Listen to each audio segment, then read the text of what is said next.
Hi guys, hey, Deon here.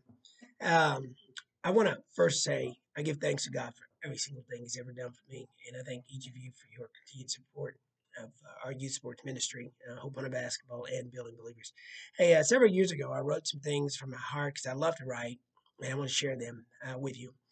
First and foremost, it's about my personal purpose. Now, we all have a purpose in life, and I pray that God will reveal to you what yours is. But as a youth sports organization director and leader, I know that our uh, primary responsibility is to touch hearts through the game and mentor youth and encourage them in the way in which they're supposed to go. So I'll start off reading this. It says, "My purpose in life is bigger than my paycheck. It's bigger than my house, my car, the stuff that I have, vacations, popularity, prestige, and even fame.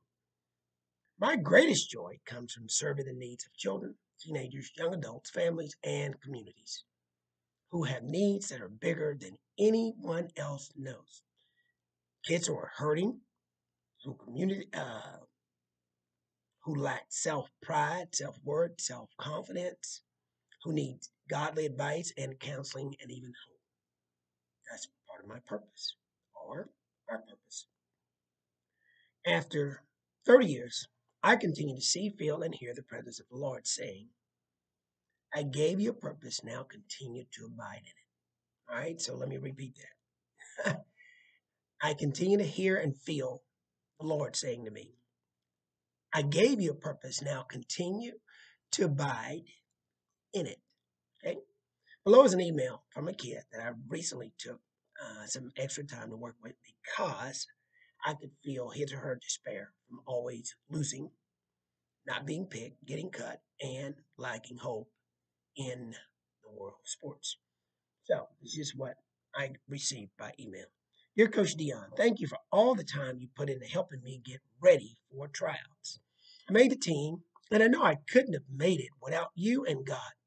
Thank you for praying for me, and I will figure out if I made A or B team on Monday. Now, little does this young man know that I've been purposed, and we, my staff, have been purposed to mentor youth in whatever area there's a need. And to get an email from a young man stating how much it meant to him means a lot to me. And I'm just grateful that for 30 years I've felt led by the Lord to stay the course because, as many of you know, when you're trying to find your way in life, you question yourself all the time. Am I in the right place? Should I be coaching college? Should I try to coach an MBA?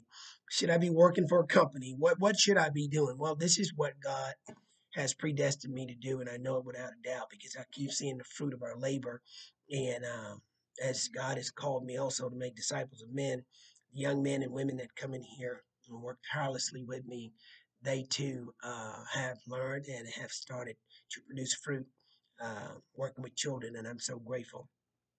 All right, let's take another letter. Okay, here's a note that came in from a young lady that trained with us.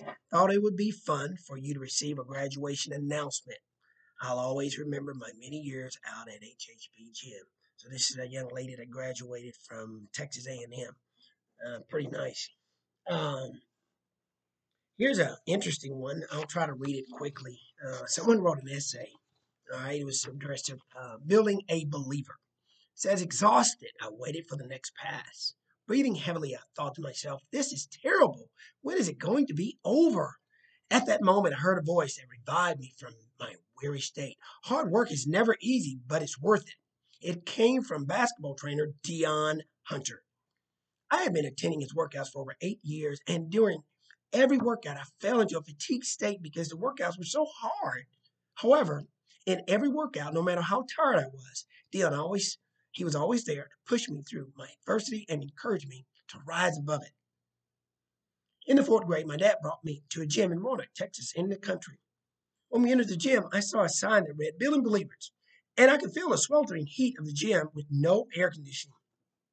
I began to cringe at the thought of working out in an environment and climate that was different than what I was used to. Deon came over to us and introduced himself. He told me we would do some drills to determine my skill levels. I remember walking out of the gym and never wanting to come back because the workouts were so hard.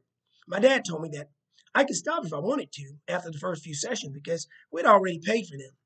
However, every time I went back, Deon always had something encouraging to say to me that made me want to work harder and overcome my struggles. I never wanted to quit after that. Only later did I find out that Deon had been part of a dominant South Oak Cliff High School basketball team, a conference leading University of North Texas basketball team, and even a prospect for the Dallas Mavericks. My respect for Deon had been growing, but when I learned these details, I realized that if I listen to this man, I can truly become great. That's pretty cool. After a few years of workouts, I realized that his teachings about hard work were not just for basketball, but in all aspects of life. Deon always asked about my grades and my spiritual life every week, not including summer workouts. He would ask me if I was keeping my grades at a high standard. They were usually good, but whenever I would start to slip, Deon always questioned if I was giving my best.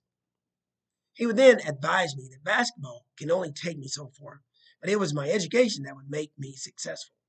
After discussing grades, Deon would then ask me if I was reading the Bible every day and spending time with God. At first, I took his reminders lightly because it never seemed possible that anyone would want to do that. However, Deon shared how he is walking in that same line of faith, often telling me that everyone in this world wants to be like each other by being cool and succumbing to worldly pressure. We as Christians must not be afraid to be different by devoting our lives to Christ. Every time I go to train with Deon, he repeats the same beliefs and encourages me to stand up for my faith.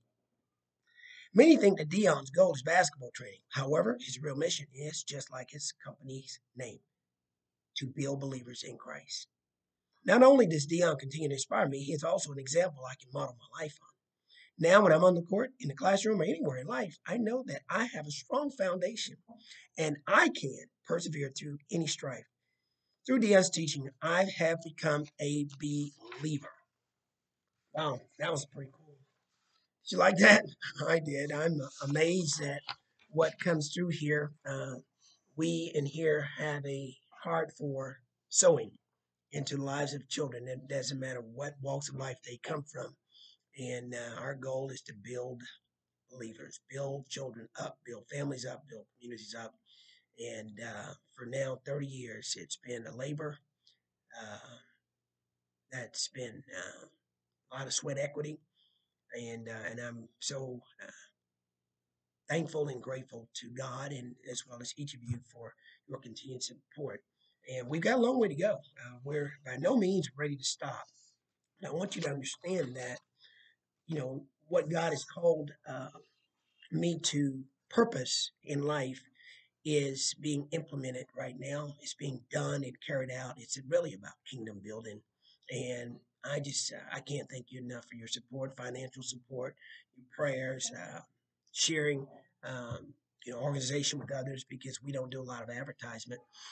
We just come in here, we work hard and we work as a team and in a wholesome, collaborative manner, and we work together. Here's another letter. Now that's you have different ends of the spectrum here, and like I say in here, I have a responsibility to be. Uh, I have to be confidential with some things in here when it comes to families because I don't. I have a responsibility not to expose their personal stuff. But we see all sides. Here's another letter many years ago from a young lady that grew up just like your child, and great neighborhood, great family, loved them. Parents were awesome. But you know what? She got out of high school and she lost her way. The minute she started dating, and so it went like this. And this is someone I'm still close to today. I love her so dearly, and you'll just get it. All right, I'm not going to say her name. I'm just going to give it a different name. Hello, dear Deon. Hello from Tarrant County Jail. If you had told me 10 years ago I'd be writing you from this place, I have thought you were joking. The reality of my situation is jail for a moment. John, no, Jane Doe here. I've started this letter many times over the past year. My own feelings of shame, guilt, and selfishness always kept me from being brave enough to finish it until now. Before giving you some background on the disaster I've created for myself and my family, I'd like to thank you. You always believed in me and gave me more opportunities than I ever deserved. I'm sorry I let you down. I know that's not enough. I know that my choices are the ones that brought me here, where I'm at today. As you've probably heard, I've let drugs control my and dictate my life for the better part of my last 8 years. Through this chaos, I've done nothing but hurt my family along with my children. Now I'm incarcerated and I'm facing 10 years in prison for the life I was leading. I hope someday I'll become someone you want to know again. I'm grateful to have you in my life. Even though it's been far too long since we've spoken, I remember uh, your words and lessons. Unlike so many other women here, I've had people show me the right way to live. Thank you for that. When all this is said and done, I'd like to speak to kids about my experience. I don't come from a broken family. I was given every chance for success and still found addiction and let it ruin my life. I know I have a long way to go before I can possibly help others. But thank you. I can do anything. I know I can do anything I put my mind to. You have an amazing gift. God shines through you, my friend. May the Lord bless you and your family. This young lady here, I still today, everywhere she'd come, she'd go, and she'd come, she'd go, and I track her down. Her dad and I are good friends today, and I still am investing in her life and will always. And she has turned the corner, and I just thank God again for knowing what my purpose is. This is another letter that came years later after she got out of jail. It says, "Hello." She came here to the gym to see me, and I gave her some work and mentored her a little bit more. And I will forever be a mentor for her in life because I know that the way that the culture that we live in will not embrace you if you don't have everything that they feel like you should have. And for me, um, only the love of Christ in me is is good enough and will do for me helping families with children who sway this way or that way. I see the good in them. It's just like the disciples. Jesus went and got them and he encouraged them. He said, "Hey, come follow me and we'll help you become fisher of men." And for me, I have a responsibility to do that from here. Yes, I care about the jump shot, the dribbling, seeing the floor, and playing hard and being competitive.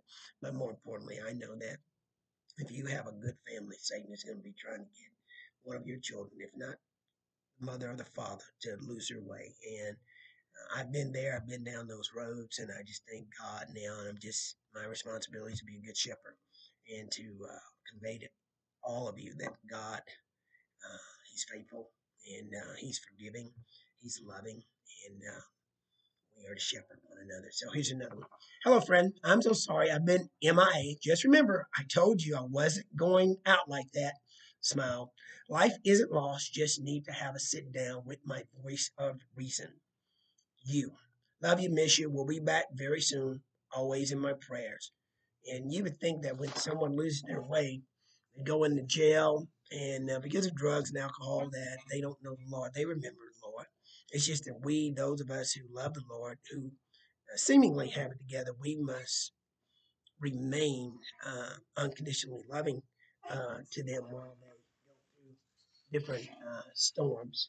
Um, so again, all of us have a purpose, and I want to encourage you to invest in your purpose, live in your purpose, walk in your purpose, pray in your purpose.